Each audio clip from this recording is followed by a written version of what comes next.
산양삼은 아무리 좋은 산삼이나 산양삼이라도 드시는 방법과 용법과 용량에 의해서 사실은 인체에 많은 영향을 미친다고 봅니다.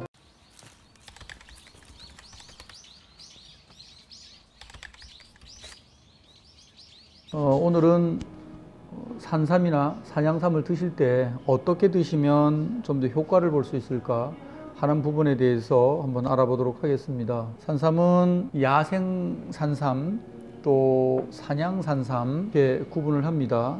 오늘은 사냥 산삼에 대해서 한번 알아보도록 하겠습니다. 예로부터 한약을 드시거나 또 산삼을 드실 때에는 사람의 나이에 비례하지 않고 체중에 비례해서 드시는 것을 원칙으로 했습니다. 그래서 건장한 성인 남자일 경우에는 보통 30g 정도 전후, 그러니까 한 양이죠. 30g, 37.5g이 한 양인데 보통 30g 이상을 드시는 것을 권하죠. 성인 여성일 경우에는 보통 한 25g 정도는 드셔야지만 효과를 볼 수 있더라 하는 이제 복용 결과를 가지고 있습니다. 이 내용은 정례적으로 정해져 있는 것이 아니고 저희가 수백 수천 사람을 권하고 이렇게 하다 보니까 이렇게 드셔야지만 양을 지켜야지만 효과를 보시더라 하는 실험 결과라고 보셔도 무방하겠습니다. 산양삼은 아무리 좋은 산삼이나 산양삼이라도 드시는 방법과 용법과 용량에 의해서 사실은 인체에 많은 영향을 미친다고 봅니다. 그래서 아까 말씀드린 대로 성인 남녀라면, 여성분이라면 이렇게 두 뿌리 정도면 보통 20g 정도 되죠. 그리고 성인 남자라면 한 세 뿌리 정도, 뿌리수로 드실 때 새끼손가락 정도로 봤을 때 두 뿌리, 여성은 두 뿌리, 남자는 세 뿌리 정도를 드시는 것을 권해 드립니다. 물론 이것을 드실 때에는 봄쌈은 잎사귀 채로 다 드십니다. 잎사귀에는 23가지의 사포닌을 함유하고 있는데 사포닌 RE가 여기에 약 36% 정도 함유되어 있는 것으로 이렇게 조사가 됐습니다. 밑에 뿌리에는 밭쌈에서는 나오지 아니하는 RH2라는 성분이 나오는 것으로 이렇게 지금 밝혀졌고요. 드실 때는 이 뇌두 부분은 가급적 안 드시는 것을 권합니다. 그래서 이만큼은 잘라내시고 잎사귀와 뿌리를 드시는 것으로 이렇게 보시면 되겠습니다. 오늘 그래서 산양삼을 직접 한번 핑계 삼아 먹어보도록 하겠습니다. 이 삼은 사실은 만 8, 9년 된 삼인데 벌레가 먹고 쥐가 먹어서 사실은 상품 가치는 없습니다. 그러나 효과면에 있어서는 뭐 큰 차이가 없겠습니다만, 그래서 이 삼을 가지고 오늘 한번 실험해 보겠습니다. 사포닌 성분은 24가지 중에 디올계, 트리올계 이렇게 나눕니다. 전문적인 용어를 또 이렇게 드리면 놀리실까봐 그 정도로 설명을 하고요. 흥분과 안정작용을 같이 하는 성분이 들어있는 것으로 이렇게 밝혀져 있습니다. 산삼의 지표 성분은 인삼도 마찬가지죠. 생리학의 지표 성분은 사포닌으로 그렇게 지금 식약청에서 정의를 하고 있는 것으로 압니다. 그러나 사포닌보다는 사실은 오래된 삼을 먹었을 때의 단맛이 나고 화한 맛이 도는 것이 사실이죠. 무슨 얘기냐면 사포닌은 쓴맛이 나고 거품이 나죠. 그러나 다당체가 많아질 경우에, 나이를 먹으면 다당체가 많아지죠. 다당체가 많으면 사실은 단맛이 더 많이 나죠. 그러나 임상실험에서 보면 사포닌만을 가지고 효과를 보기보다는 오래된 산삼, 30년, 50년 이상 된 산삼을 먹고 효과를 보는 경우가 있기 때문에 지표 성분은 그렇다 치더라도 아직 밝혀지지 않은 산삼의 효과를 나타내는 성분은 아마 다당체도 포함되어야 되지 않을까, 이렇게 개인적 소견을 밝혀봅니다.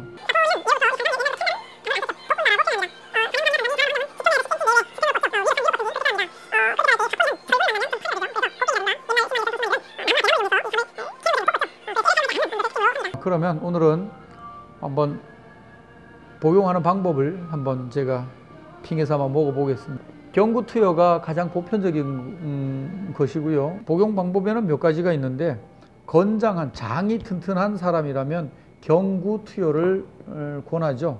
깨끗이 씻어서 입으로 꼭꼭 씹어 먹는 것을 말합니다. 이렇게 먹는 방법이 있고요. 또 이걸 이제 먹기가 힘든, 씹어 먹기를 연세가 있어도 먹는 것을 별로 좋아하지 않는 사람들은 이것을 깨끗이 씻어서 생수를 넣고 믹서기에다 보드랍게 갈아서 마시는 것을 권합니다. 간혹 사람들이 우유에 타서 먹는 경우가 있는데요. 그것은 잘 몰라서 하는 이야기입니다. 삼을 드실 때는 금기해야 되는, 같이 먹지 말아야 되는 식품이 있습니다. 그걸 먹을 경우에는 사실은 부작용보다는 이 삼의 성분을 전부 다 배출을 시켜버리는 역할을 하죠. 그래서 가장 금기하는 것이 철분, 그 다음에 고단백, 고지방, 이렇게 세 가지는 금기합니다. 요구르트를 간혹 가다가 어린이 아이들을 위해서는 갈아 먹습니다. 근데 그것도 그렇게 권하지는 않습니다. 고지방이나 고단백, 다시 말해서 두부, 콩으로 만든 콩나물, 청국장, 소고기, 개고기, 돼지고기, 미역, 김, 다시마, 무, 밀가루 음식, 요렇게 정도는 드시기 전 한 끼, 드시고 나서 한 끼. 그러니까 요게 그 음식과 섞이지 않고 소화될 때까지만 그렇게 해주시면, 삼가해 주시면 효과를 제대로 볼 수 있을 것 같습니다. 또 한 가지는 갈아서 마시는 방법, 그 다음에 어린 아이들이 먹는 방법은 잘 못 먹죠. 예전에는 작은 삶 하나를 가지고 아이들한테 먹일 때에도 굉장한 효과를, 인체에 영향을 나타냈죠. 지금은 왜 그런 영향이 안 나타나느냐? 삶이 변한 것이 아니고 사람의 인체가 변했다라고 이렇게 설명을 드릴 수 있습니다. 아이들이 먹을 때는 밥솥에 살짝 쪄서 이것을 으깨서, 그래서 이게 꿀을 섞어서 가미해서 아이들에게 먹이는, 그렇게 복용을 시켜도 됩니다.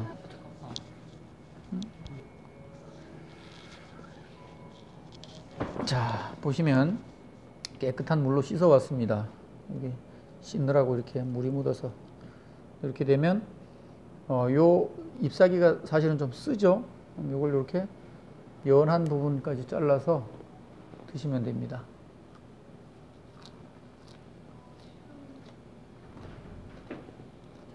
그 다음에 뿌리를 같이 드시면 되죠. 요것과 뇌두는 요렇게 떼어서, 이거는 말려서 차로 끓여 드시든지 아니면 그냥 끓여서 드시는 걸로 하시면 되고, 나머지만 드시면 되는데요. 사실은 약통보다 미에 사포닌은 더 많습니다. 그 얘기는 무슨 얘기냐면 조금 더 쓰다는 얘기예요. 입에서 씹어서 삼킨다는 느낌이 들지 않을 정도로 자연스럽게 넘어갈 때까지 길게 씹어 주시면 되고요. 두 뿌리를 드시면 한 짧게는 5분에서 길게는 한 10분 이상 씹습니다. 달여서 먹는 방법도 있는데, 달이면 사포닌이 변합니다. 나중에 기회가 되면 달이는 방법에 대해서도, 사포닌은 삶은 95도가 넘어가면 사포닌이 전부 파괴가 됩니다. 그럼 나머지 이제 또 다른 방법을 소개시켜 주신다면 어떤 방법이 있을까요? 이거 생수에 갈아와야죠. 꿀 넣고 생수에 이거 하나 갈아가지고 하나 마주 먹겠습니다.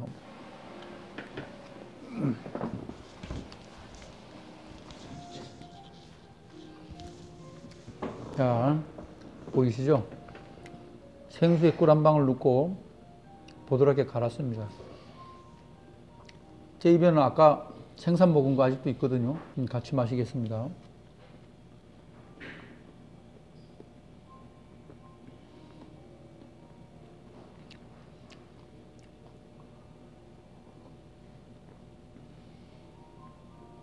가라앉으니까 조금 흔들어서